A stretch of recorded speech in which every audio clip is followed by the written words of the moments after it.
গল্পের শুরুতে আমরা এক খুবই অসাধারণ শেফ কাইকে দেখতে পাই। কাইয়ের রান্না এত বেশি টেস্টি হয় যে দূর দূরান্ত থেকে তার রান্না খাওয়ার জন্য মানুষেরা ভিড় জমায়। সবাই আগ্রহের সাথে তার রান্না খাওয়ার জন্য অপেক্ষা করতে থাকে।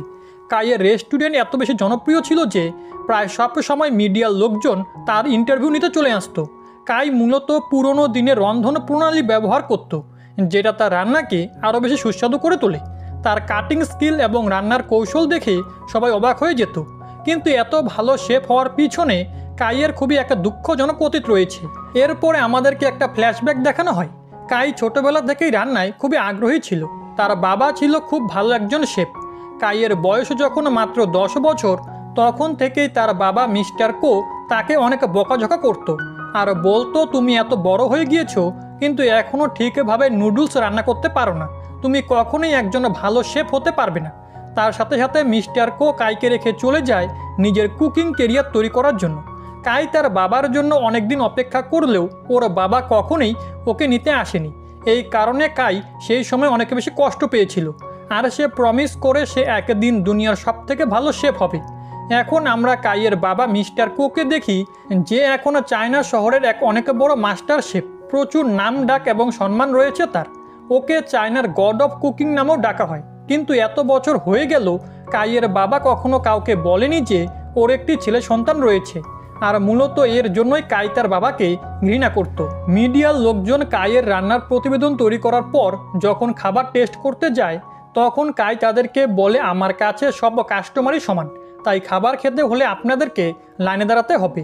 এরপরে একটা প্রভাবশালী লোক লাইনে ভেঙে রেস্টুরেন্টে ঢুকে পড়ে। কাই তাকেও লাইনে দাঁড়াতে বলে। এটা শুনে ওই লোক রেগে গিয়ে বলে, কিছুদিন পর সংস্কারের জন্য তোমাদের এই বিল্ডিং ভেঙে ফেলা হবে, তখন এখান থেকে তোমাদেরকে তাড়িয়ে দিব। এটা শুনে কাই তাকে রেস্টুরেন্ট থেকে বের করে দেয়। অন্যদিকে আমরা পল নামের একজন ফেমাস হ্যান্ডসাম রাঁধুনিকে দেখি, যে শুধুমাত্র নামি দামি এবং রয়্যাল ফ্যামিলিদের জন্যই রান্না করে থাকে। তার সাথে সাথে ওর এক গার্লফ্রেন্ডও রয়েছে যার নাম মায়ো, আর ও পলের অ্যাসিস্ট্যান্ট রাঁধুনি। পলের রান্না করা খাবার খেয়ে ফ্রান্সের রয়্যাল ফ্যামিলির লোকজন অনেকে বেশি ইমপ্রেস হয়ে যায়। তার সাথে সাথে ফ্রান্সের এক অনেক বড় কোম্পানি পলকে চিফ শেফ হিসেবে নিয়োগ করতে চাইলে পল সেই অফার রিজেক্ট করে দেয়, কারণ পল নিজের বাবার স্বপ্ন পূরণ করার জন্য চায়নায় একটা রেস্টুরেন্ট খুলবে। এরপরে দেখানো হয় পল চায়নায় ফিরে আসে। সে একটা মাছের বাজারে যায় এবং একটা দোকানে গিয়ে সেখানকার সবথেকে বড় মাছ তাকে দিতে বলে, কিন্তু দোকানদার বলে তার কাছে কোনো বড় মাছ নেই। কিছুক্ষণ পরে কাই সেই দোকানে আসলে দোকানদার বড় একটি মাছ ওকে বের করে দেয়। এটা দেখে পল অনেক বেশি রেগে যায়। আসলে কাই ছিল ওই দোকানদারের রেগুলার কাস্টমার, আর এর জন্যই দোকানদার পলকে মিথ্যে বলেছিল। দোকানদার মাছটি যখন কাইকে দিয়ে দেয়, তখনও পল সেটা নিতে বাধা দেয়। এটা দেখে দোকানদার মাছটি মাছ বরাবর অর্ধেক করে ওদের দুজনকে দিয়ে দেয়। এরপরে দেখানো হয় অনেক বড় করে পলের রেস্টুরেন্টের ওপেনিং হচ্ছে এবং সবাই অনেক বেশি এক্সাইটেড হয়ে ওই রেস্টুরেন্টে যাচ্ছে। রেস্টুরেন্টটি অনেক দামি দামি আসবাবপত্র দিয়ে সাজানো হয়েছিল, কিন্তু প্রবলেম হচ্ছে পলের রেস্টুরেন্টের ঠিক অপর পাশেই কাইয়ের রেস্টুরেন্ট ছিল। এখন কাস্টমার কমে যেতে দেখে কাইয়ের বন্ধুরা ঘোষণা করে আজকে তাদের খাবারে 50% ডিসকাউন্ট দেওয়া হচ্ছে। এখন এই অফারটি পেয়ে তো সমস্ত কাস্টমার কাইয়ের রেস্টুরেন্টে যেতে লাগে। এখন এই বিষয়টি পলের একদমই পছন্দ হয় না। পলের লোকজন এবং কাইয়ের লোকজনের মধ্যে ঝগড়া স্টার্ট হয়ে যায়। এরপরে পল এবং কাই যখন একে অপরের মুখোমুখি হয়, তখন আশেপাশের লোকজনেরা বলে ওঠে দুজনের মধ্যে একটা কুকিং কম্পিটিশন করানো হোক। এখন প্রথমে ওরা দুজন রাজি না হলেও সকলের জোরাজুরির কারণে ওরা কম্পিটিশন করতে রাজি হয়ে যায়। রাস্তার মধ্যেই ওদের ফিশ কাটিং প্রতিযোগিতা স্টার্ট হয়। প্রথমে পল খুব কুল মুভস ইউজ করে এক এক করে মাছের সমস্ত কাঁটাগুলো বের করে নেয় এবং এরপরে মাছটি কাইয়ের দিকে ছুঁড়ে দেয়। আর কাইও খুব পারফেক্টভাবে মাছটিকে টুকরো করে এবং খুব দ্রুত এবং নিখুঁতভাবে মাছ থেকে স্কিন আলাদা করে সবাইকে দেখিয়ে দেয়। দুজনের এরকম ট্যালেন্ট দেখে সবাই মুগ্ধ হয়ে হাততালি দিতে থাকে। পলের রেস্টুরেন্টের চিফ গেস্ট ওদেরকে বলে, তোমরা চাইলে ইন্টারন্যাশনাল কুকিং কম্পিটিশনে অংশগ্রহণ করতে পারো। এই বলে ওদের দুজনকে হাত মিলাতে বলে। এরপরে দেখানো হয় পল একটা ইন্টারভিউতে বলছে চায়নার লোকজনেরা এখনও আদিম যুগে বাস করছে, আধুনিক রান্নার ওদের কোনো অভিজ্ঞতাই নেই। এর জন্য আমি ফ্রান্স থেকে এসেছি সবাইকে আধুনিক রান্না শেখাতে। অন্যদিকে কাই তার রেস্টুরেন্টে বসে ইন্টারভিউটি দেখে এবং পলের কথা শুনে সে প্রচণ্ড রেগে যায়, কারণ পল মূলত কাইকেই উদ্দেশ্য করে কথাগুলো বলছিল। এর পরদিন সকালে কাই বাজারে গিয়ে দেখে পল আগেই সমস্ত মাছ দ্বিগুণ দাম দিয়ে কিনে নিয়েছে। এটাতে তো কাই আরও বেশি রেগে যায়। এরপরে দেখানো হয় কাই এবং পলকে কুকিং কম্পিটিশনের জন্য সিলেক্ট করা হয়েছে, আর তাদের মধ্যে যে জিতবে তাকে ইন্টারন্যাশনাল কুকিং কম্পিটিশনে পাঠানো হবে। আর সেখানে ফাইনাল রাউন্ডে মিস্টার কোয়ের সাথে ওদের কম্পিট করতে হবে। কাই যখন জানতে পারে ফাইনালে ওকে নিজের বাবার সাথে প্রতিযোগিতা করতে হবে, তখন তার মুখ গোমরা হয়ে যায়, কারণ কাই এখনও তার বাবাকে মনে মনে প্রচণ্ড ঘৃণা করত।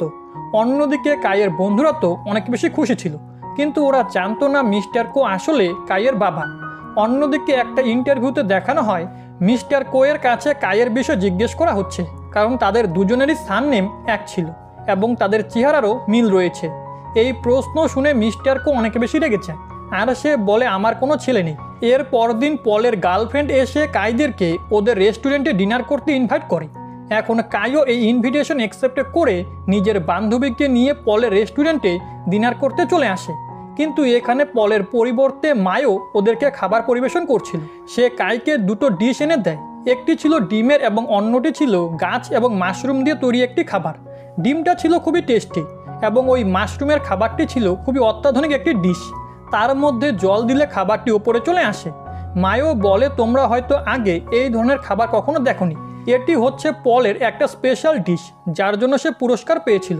এসব শুনে কাই কিচেনে গিয়ে পলের ওপর রাগ দেখাতে থাকে আর বলে তুমি কি এটা প্রমাণ করতে চাচ্ছ যে তুমি আমার থেকে ভালো শেফ? এর উত্তরে পল কিচ্ছু না বলে কাইকে একটা ডিশ রান্না করে খাওয়াতে বলে। এখন এটাতে কাইও রাজি হয়ে যায় এবং পলের কিচেনের মধ্যেই একটি ডিশ ট্রেডিশনাল ওয়েতে তৈরি করে। কিন্তু পল ওই ডিশ কাইয়ের থেকেও কম সময়ে আধুনিক পদ্ধতিতে তৈরি করে কাইয়ের সামনে উপস্থাপন করে। কাই পলের রান্নার স্মেল নিয়েই বুঝতে পারে পল অনেক ভালো রান্না করেছে। এর জন্য সে কিচ্ছু না বলে সেখান থেকে চলে যায়।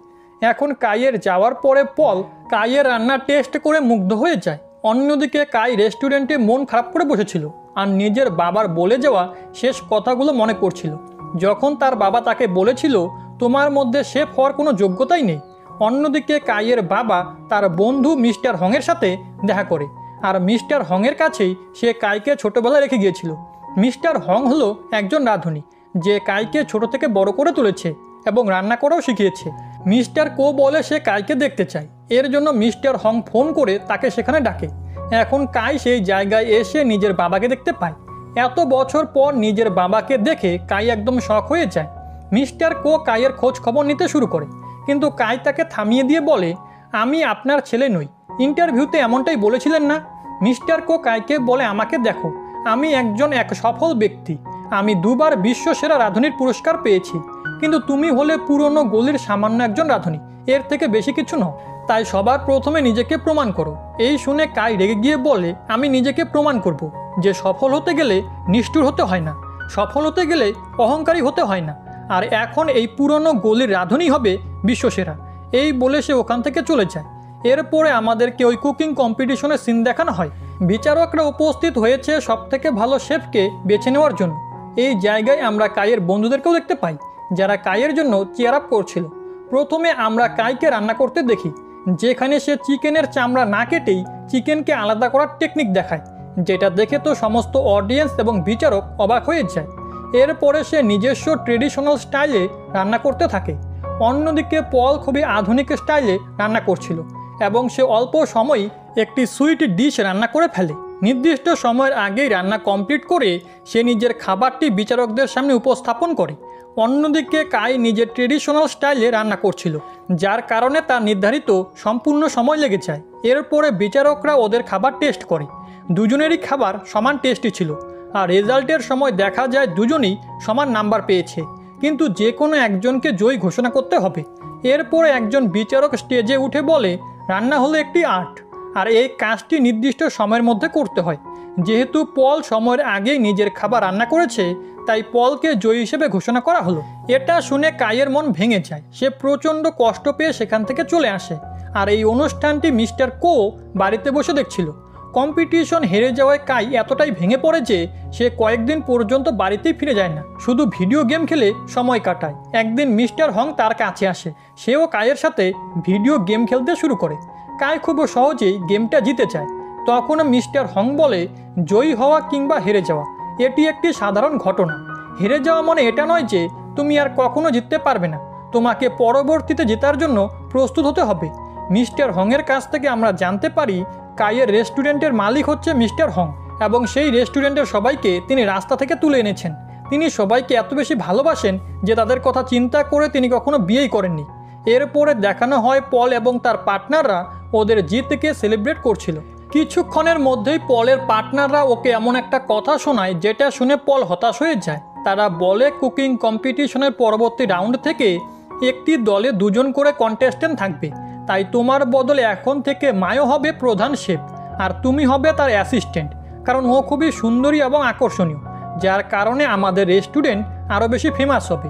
কিন্তু পল ওদেরকে বলে মায়ো শুধুমাত্র আমার অ্যাসিস্ট্যান্ট, কম্পিটিশনে পার্টিসিপেট করার মতো দক্ষতা ওর এখনও হয়নি।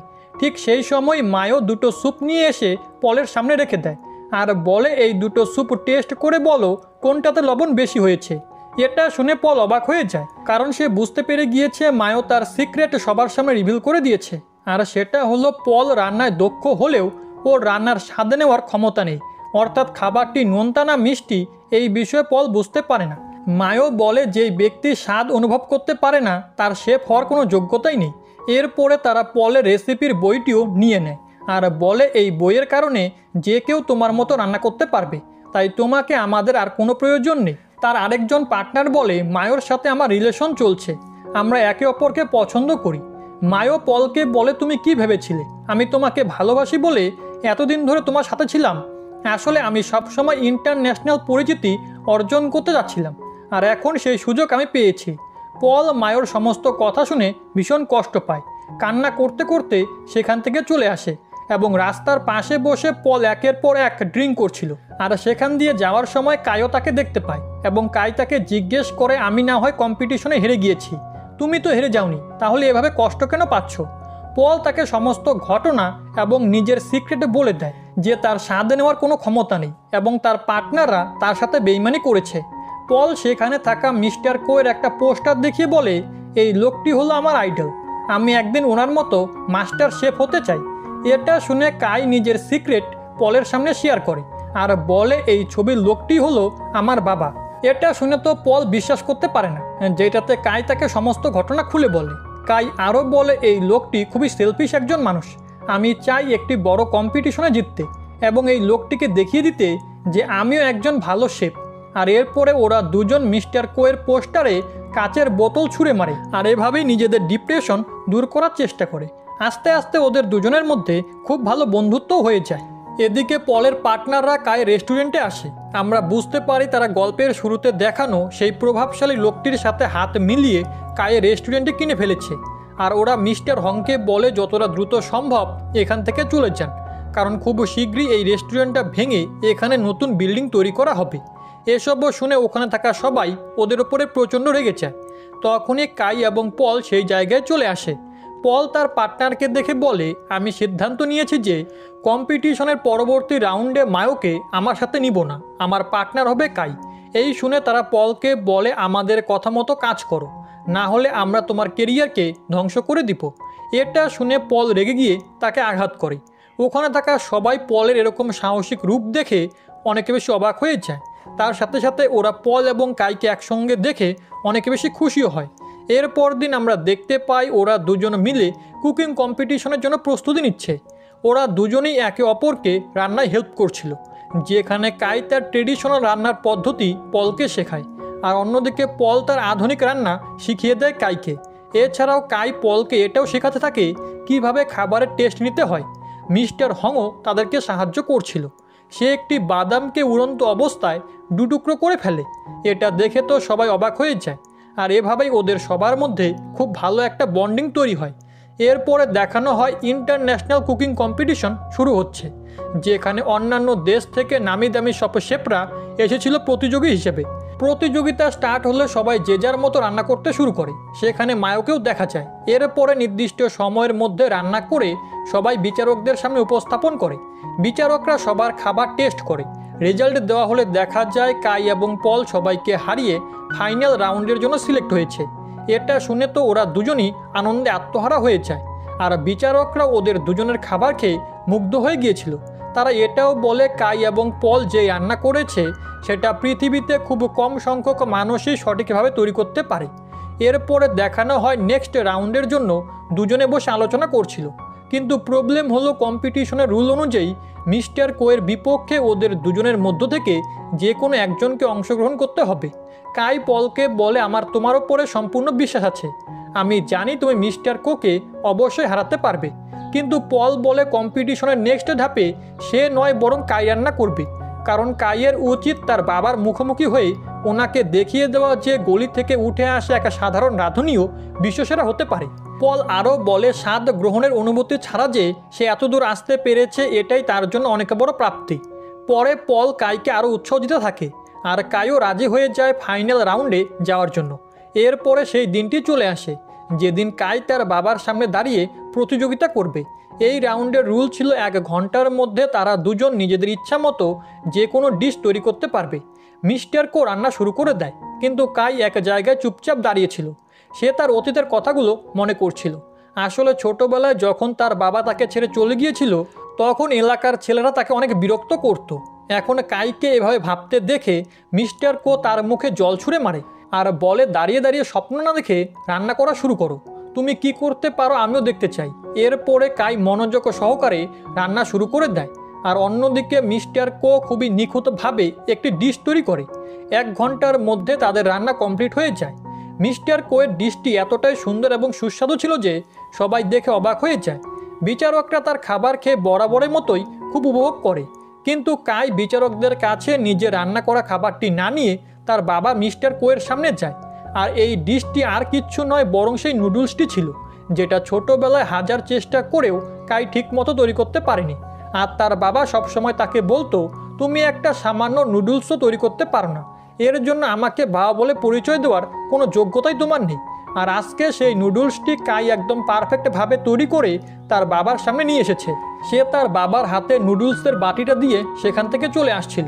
তার তৈরি নুডলসটি খেয়ে মিস্টার কো একদম মুগ্ধ হয়ে যায় এবং তাকে ডেকে বলে, আমি এত ভালো নুডলস আজ পর্যন্ত কখনোই খাইনি। এটা শুনে কাই মুচকি হাসি দিয়ে সেখান থেকে চলে যায়। এর মানে কাই এই কম্পিটিশন জিততে আসেনি, বরং সে এসেছে বাবার কাছে নিজেকে প্রমাণ করতে যে সেই ছোট্ট গলির রাঁধুনিও বিশ্বমানের খাবার তৈরি করতে পারে। কাই চলে যাওয়ার পর মিস্টার কো পাগলের মতো ইমোশনাল হয়ে ওই নুডলসটি খেতে থাকে। আর তার উপলব্ধি হয় যে ছোটবেলায় কাই তাকে কতটা মিস করতো আর কতটা ডেডিকেশন থাকলে পরে রান্না না করতে পারা ছেলেটাও এত ভালো একজন রাঁধুনি হতে পারে। মিস্টার কোয়ের এমন ইমোশন দেখে বিচারক সহ সকলেই বুঝতে পেরে যায় কাই হলো তার একমাত্র সন্তান। সবশেষে দেখানো হয় কাইয়ের রেস্টুরেন্টে ঠিক আগের মতোই মানুষজন এখন আবার ভিড় করছে, যেখানে কাই এবং তার বন্ধুরা সবাইকে খাবার সার্ভ করছিল। আর এই রেস্টুরেন্টে এখনও পলও যুক্ত হয়েছে। এরপরে মিস্টার হং উঠে দাঁড়িয়ে সবাইকে উদ্দেশ্য করে বলে, আমাদের এই হোটেলটি 30 বছর পূর্ণ হয়েছে। সবার আস্থা এবং বিশ্বাসের সাথে আমরা 30 বছর অতিক্রম করেছি। সবসময় আমাদের লক্ষ্য ছিল শুধু একটাই, যে আপনাদেরকে কম মূল্যে সুস্বাদু খাবার খাওয়ানো। আর সরকার এই বিল্ডিংটা ভাঙার অনুমতি দেয়নি এবং আমরা তাদের কাছ থেকে এই জায়গাটা কিনে নিয়েছি, তাই ভবিষ্যতেও এমন খাবার আপনাদেরকে উপহার দিয়ে যাব। তার কথা শুনে সবাই খুশি হয়ে যায় আর এখানেই এই অসাধারণ গল্পটির সমাপ্তি ঘটে।